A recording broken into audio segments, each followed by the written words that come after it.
Halo adik-adik Smart Generation, apa kabar kalian semua? Sehat bukan? Berjumpa kembali di video pembelajaran Primagama. Perkenalkan, nama kakak Risma Norfat Marini, instruktur Smart Sosiologi. Pada video pembelajaran kita kali ini, kita akan membahas tentang prediksi sosiologi.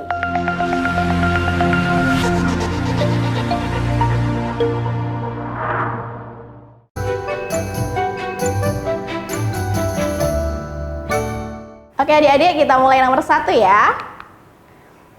Oke, media sosialisasi yang banyak berperan dalam pembentukan kenakalan remaja seperti penggunaan narkoba dan minum-minuman keras adalah, sebelum kita masuk ke option jawabannya, kita lihat yuk dek, ada 4 agen sosialisasi. Yang pertama adalah keluarga, yang kedua adalah kelompok bermain atau teman sepermainan, yang ketiga adalah media massa, dan yang keempat adalah lembaga pendidikan.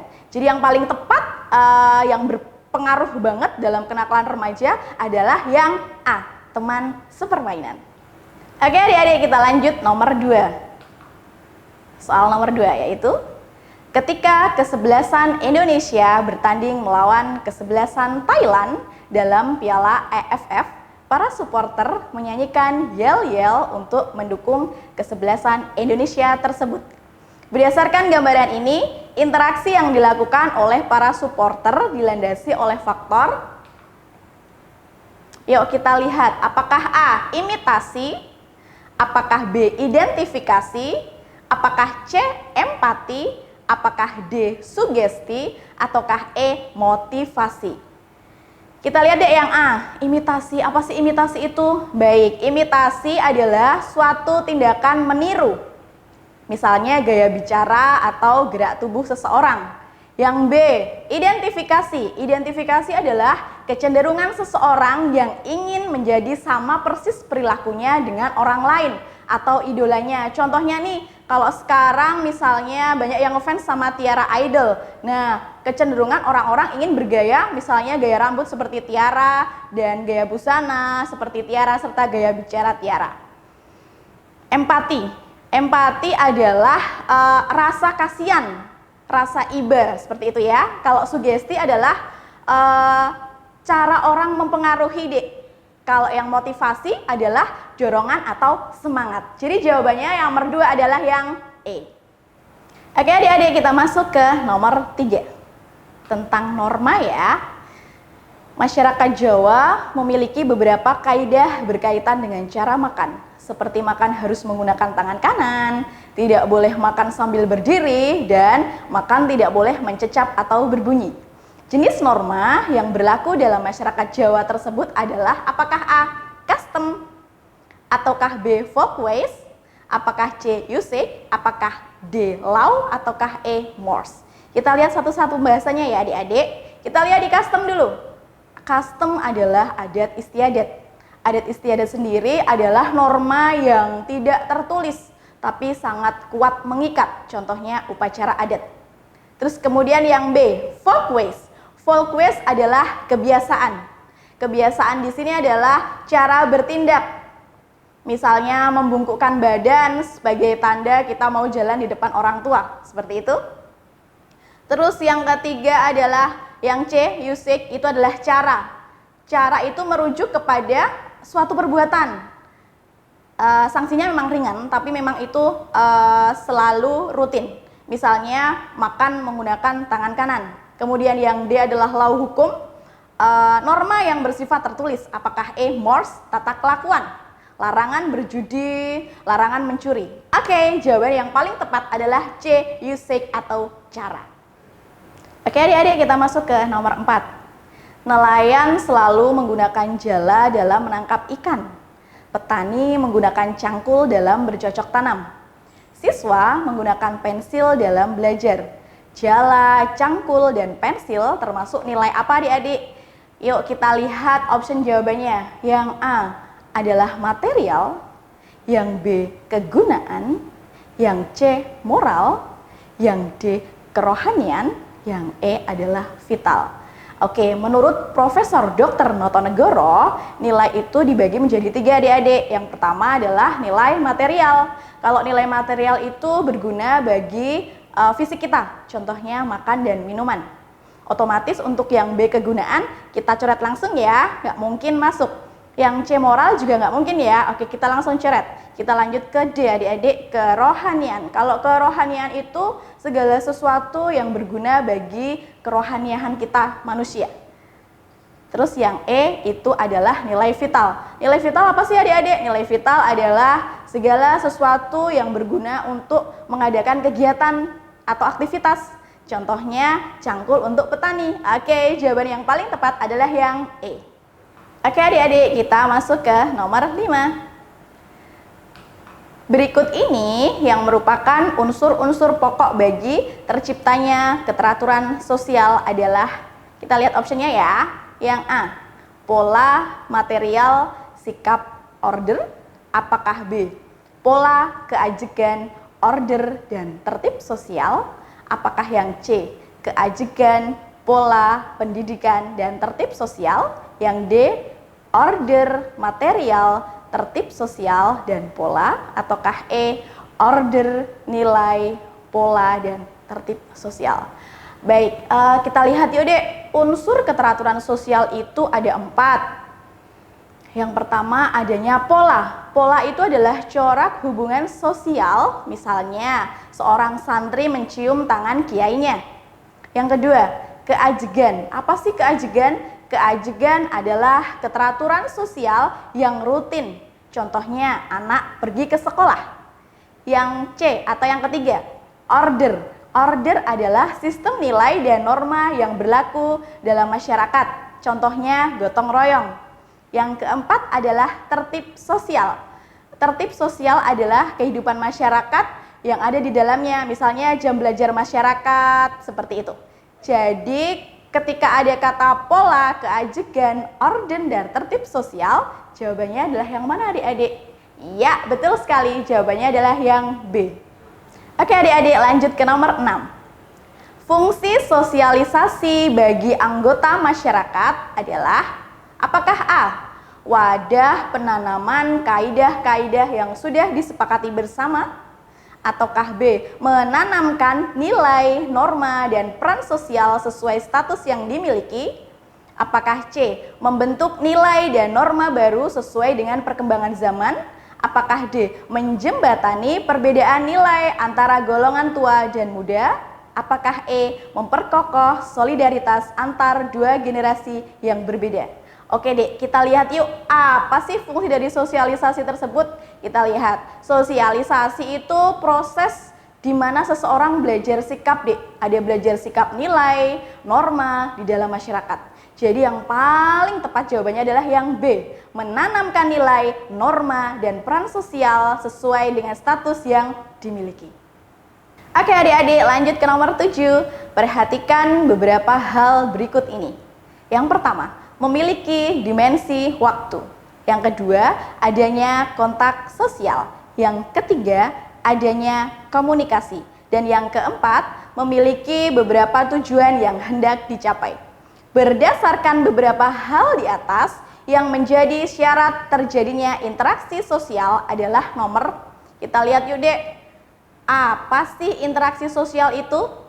Oke, interaksi sosial adalah hubungan timbal balik antara individu dengan individu maupun kelompok dengan kelompok. Yuk kita lihat yang A, 1 dan 2. Mungkin nggak dek? 1 memiliki dimensi waktu. Dimensi waktu itu adalah ciri-ciri dari interaksi. Berarti nggak mungkin ya dek kita coret.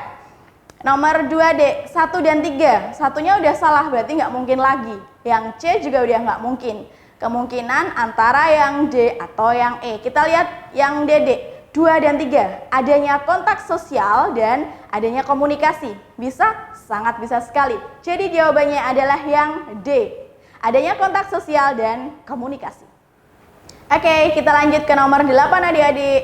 Semenjak orang tuanya bercerai, Iqbal tinggal bersama kakeknya. Pengawasan yang kurang dari orang tua menyebabkan Iqbal menjadi malas untuk pergi ke sekolah dan sering keluar malam tanpa alasan yang jelas. Perilaku menyimpang yang dilakukan oleh Iqbal disebabkan A. Kita lihat yuk. Tidak berfungsinya peran lembaga keluarga. B. Proses sosialisasi dengan subkebudayaan yang menyimpang. C. Proses sosialisasi yang tidak sempurna. D. Norma agama sudah tidak berfungsi dengan baik. Ataukah E. Kepribadian anak yang mudah terpengaruh. Kita lihat yuk Dek, apa sih perilaku menyimpang itu? Perilaku menyimpang adalah perilaku yang tidak sesuai dengan nilai-nilai kesusilaan atau kepatuhan atau tidak sesuai dengan norma yang berlaku dalam masyarakat. Kita lihat option yang pertama. Tidak berfungsinya peran lembaga keluarga. Oke, karena orang tuanya bercerai, kemudian fungsi dari peran lembaga itu tidak ada. Bisa ya? Kita lanjut ke yang B. Proses sosialisasi dengan subkebudayaan yang menyimpang. Ini lebih ke media massa menampilkan berita atau tayangan-tayangan kejahatan. Yang C, proses sosialisasi yang tidak sempurna itu lebih kepada ketidaksempurnaan adik-adik dalam masyarakat. Yang D, norma agama sudah tidak berfungsi dengan baik. Ini lebih ke keagamaan. Yang E, kepribadian anak yang mudah terpengaruh. Otomatis mudah terpengaruh karena sudah tidak adanya peran lembaga keluarga. Yang paling tepat untuk jawaban nomor 8 adalah A, tidak berfungsinya peran lembaga keluarga. Oke, kita lanjut nomor 9. Ani adalah seorang teller di sebuah bank di kota A. Pindah di kota B menjadi kasir atau teller juga di sebuah bank. Mobilitas sosial yang dilakukan Ani adalah, kita lihat yuk Dek, yang A, mobilitas sosial geografis, mobilitas sosial antar generasi, mobilitas sosial horizontal. Apakah yang D, mobilitas sosial vertikal, ataukah yang E, mobilitas sosial lateral? Kita lihat yuk Dek, mobilitas sosial itu apa sih? Mobilitas sosial adalah perpindahan status sosial yang dimiliki seseorang atau kelompok ke status sosial lain dalam masyarakat. Itu bisa lebih tinggi atau lebih rendah. Oke, bentuk mobilitas sosial itu hanya ada dua adik-adik. Mobilitas sosial horizontal dan mobilitas sosial vertikal. Kalau mobilitas sosial horizontal itu sama, tidak berubah. Kalau yang vertikal itu bisa naik, bisa turun. Jadi jawabannya adalah yang C, mobilitas sosial horizontal. Oke adik-adik, lanjut nomor 10. Kita masuk ke materi ada kontrol sosial dan pengendalian sosial. Kontrol sosial masyarakat desa atau tradisional adalah sangat kuat. Mereka saling mengenal dengan akrab satu sama lain. Figur seorang pemimpin nonformal sangat disegani.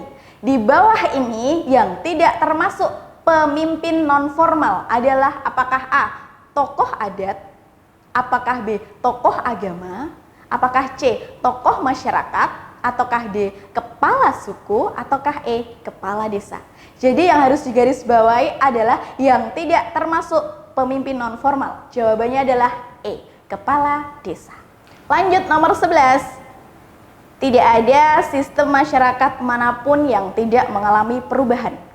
Bentuk perubahan sosial dalam masyarakat berikut ini adalah, kita lihat yang A, pendapatan masyarakat petani selalu statis. Yang B, pertikaian antara keluarga Pak Jody dengan Pak Pasek belum selesai. Yang C, industri rumah tangga di desa semakin meningkat karena listrik masuk desa. Yang D, kehidupan pendidikan masyarakat desa rendah sehingga kebutuhannya tidak meningkat. Ataukah yang E, sifat masyarakat desa adalah homogen, jadi tidak ada mobilitas sosial. Oke, jadi yang namanya bentuk perubahan sosial itu kebanyakan mengalami perubahan yang bagus ya Dek ya. Jadi jawaban yang paling tepat adalah yang C. Industri rumah tangga di desa semakin meningkat karena listrik masuk desa. Lanjut nomor 12. Peristiwa-peristiwa yang terjadi di suatu negara dapat diketahui dengan cepat oleh bangsa lain melalui internet. Kemajuan teknologi komunikasi tersebut merupakan salah satu dampak positif dari, apakah A, modernisasi, apakah B, demokratisasi, apakah C, westernisasi, apakah D, sekularisasi, apakah E, globalisasi. Kita lihat yuk deh option yang A, modernisasi. Modernisasi itu contohnya seperti transportasi umum yang terjangkau, yang lebih mudah. Yang demokratisasi yang B itu adalah bentuk penyampaian kritik atau saran. Yang C, westernisasi itu adalah proses di mana masyarakat berada dalam pengaruh budaya barat, misalnya gaya hidup. Yang D, sekularisasi adalah bentuk ideologi institusi negara yang terpisah dengan kehidupan agamanya, seperti itu. Yang E, globalisasi itu berkembangnya sistem informasi seperti internet lebih maju. Jadi jawabannya adalah yang E, globalisasi. Lanjut nomor 13. Faktor pendorong terjadinya kerukunan intern dan antar umat beragama dalam kemajemukan di Indonesia adalah sikap inklusif yang terbentuk karena apakah A, toleransi beragama dalam masyarakat, apakah B, kesadaran berdasarkan pemahaman, C, peran serta pemerintah, D, tingkat semangat hidup berbangsa, ataukah yang E, tidak ada fanatisme ekstrim. Oke, kita lihat yuk D, apa sih sikap inklusif itu? Sikap inklusif adalah menempatkan dirinya ke dalam cara atau sudut pandang orang lain. Jawabannya adalah yang A, toleransi beragama dalam masyarakat. Oke, lanjut nomor 14. Walaupun latar belakang masyarakat Indonesia heterogen atau beraneka ragam, tapi memiliki persamaan yang menjadi pemersatu bangsa, yaitu antara lain apakah A, bahasa daerah sebagai kekayaan bahasa Indonesia, B, kebiasaan dan tradisi yang hampir sama, C, nilai dominan yang menjadi ciri khas semua suku bangsa, D, masyarakat yang masih terbelakang, ataukah yang E, Indonesia termasuk kelompok suku bangsa yang terbesar. Oke Dek, yang namanya pemersatu bangsa otomatis yang menyatukan. Berarti jawabannya adalah yang A, bahasa daerah sebagai kekayaan bahasa Indonesia. Lanjut nomor 15. Salah satu hal yang dapat menghambat terjadinya perubahan sosial budaya adalah A, sistem stratifikasi sosial yang terbuka, B, toleransi terhadap hal-hal baru dalam masyarakat, C, prasangka buruk pada hal-hal baru atau asing, D, orientasi masyarakat pada masa depan, ataukah yang E, ketidakpuasan masyarakat terhadap aspek kehidupannya. Yang namanya menghambat itu otomatis yang bersifat negatif ya adik-adik ya. Berarti yang paling tepat jawabannya adalah yang C, prasangka buruk pada hal-hal baru atau asing. Lanjut nomor 16. Berikut ini yang merupakan fungsi sosialisasi lembaga keluarga adalah A, orang tua mengajarkan kepada anaknya cara berbicara dengan orang yang lebih dewasa. B, orang tua mengajarkan kepada anaknya untuk menjadi peminta-minta. C, orang tua memberikan kasih sayang kepada anak-anaknya. D, seorang ibu sedang menjaga dan merawat anaknya yang sedang sakit. Ataukah yang E, seorang suami yang mencari nafkah untuk istri dan anaknya. Oke adik-adik, sosialisasi yang pertama dan utama itu adalah keluarga. Jadi kalau fungsi sosialisasi sendiri adalah tempat melatih anak untuk kehidupan sosial yang lebih mandiri. Jadi jawaban yang paling tepat adalah yang A, orang tua mengajarkan kepada anaknya cara berbicara dengan orang yang lebih dewasa. Lanjut nomor 17. Seorang peneliti hendak meneliti sejarah perkembangan kerajaan Islam di Indonesia. Maka metode pengumpulan data yang paling tepat digunakan adalah apakah A, observasi, B, studi pustaka, C, wawancara, D, kuesioner, apakah E, simulasi. Kalau misalnya metode pengumpulan data itu cara yang dilakukan peneliti D untuk mengumpulkan data-data yang ada. Jadi jawaban yang paling tepat ketika seorang peneliti hendak meneliti sejarah dari zaman dahulu perkembangan kerajaan Islam di Indonesia, jawaban yang paling tepat adalah B, studi pustaka. Lanjut nomor 18. Dilihat dari cara memperolehnya, data yang diperoleh dari hasil wawancara secara langsung disebut data A, kuantitatif, B. Kualitatif, C. Sekunder, D. Primer, apakah E. Faktual? Jawaban yang paling tepat adalah primer karena secara langsung. D. Nomor 19. Fungsi laporan hasil penelitian bagi masyarakat umum adalah A. Sebagai bentuk tanggung jawab, B. Sebagai penambah wawasan, C. Menambah referensi dalam keilmuan, D. Solusi kebijakan, ataukah E. Bahan bacaan. Yang namanya fungsi itu berarti mempunyai fungsi yang baik ya Dek ya. Jawaban yang paling tepat adalah yang C. Menambah referensi dalam keilmuan. Nomor 20. Setelah penelitian selesai dilakukan, maka kegiatan siswa peneliti selanjutnya adalah melaksanakan diskusi kelas. Diskusi tersebut berguna untuk A. Belajar berdisiplin dalam setiap tindakan, B. Berlatih menjadi pendengar yang baik, C. Mengembangkan potensi siswa untuk berpikir kritis dan kreatif, D. Belajar mengemukakan ide dan berargumen, dan E. Berlatih menjadi pembaca. Yuk, yang paling tepat yang mana Dek? Yang namanya diskusi itu kan pasti memberikan dampak yang baik ya. Yang paling tepat jawabannya adalah yang D. Belajar mengemukakan ide dan berargumen. Demikian adik-adik Smart Generation, semoga bermanfaat untuk kalian semua. Sampai berjumpa di video pembelajaran selanjutnya. Jangan lupa subscribe channel YouTube kita dan bunyikan loncengnya agar tetap update video dari kita. Primagama siap, Primagama smart, Primagama terdepan dalam